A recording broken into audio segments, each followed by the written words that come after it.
You may recall from previous videos an insight that I've been pushing, which is that whenever a conservative defeats a liberal for a major national office in Britain or the United States, the Liberal Party, the Left Party, goes crazy and nominates unelectable people for a decade before it returns to its senses. That's exactly what's happening right now with the Democratic Party. When you look at the results in Florida, where they nominated Andrew Gillum for governor, the mayor of Tallahassee, who is immersed in a scandal.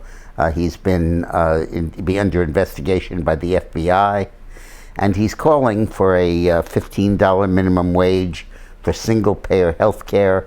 He wants to abolish ICE, and he narrowly won the Democratic primary. 34% of the vote. His rival, who was sane, got 31%. He's never going to be elected governor of Florida. Ron DeSantis as much as won that election the day the Democrats had their primaries. And then same thing in Michigan, where Gretchen Whitmer is the Democratic candidate for governor, and her lieutenant governor candidate is Garland Gilchrist. Gilchrist has supported Hamas, and in 2009 said, "I'm sick of politicians and evangelicals kissing Israel's ass," unquote, pardon the language, but that's his quote. And Whitmer refuses to condemn the BDS, boycott, divest, and sanction policy against Israel.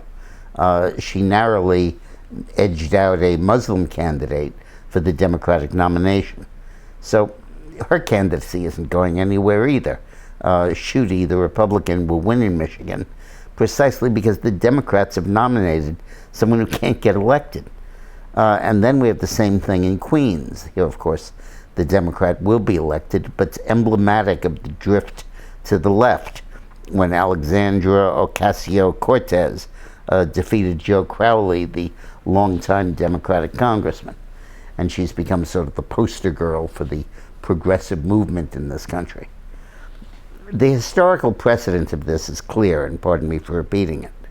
But in 1980, when Reagan defeated Carter, the left went berserk.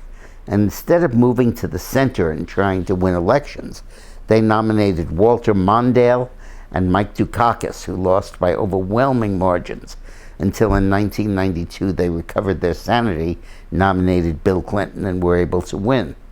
The same thing happened in Britain when Margaret Thatcher defeated James Callaghan for Prime Minister.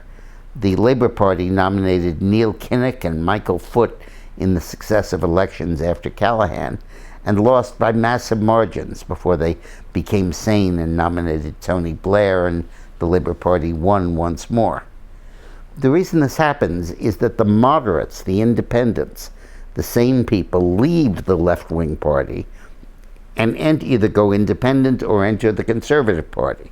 And that means the primary election process in the left-wing party is so distorted that only liberals and leftists can win. Only people who are unelectable by the rest of the country.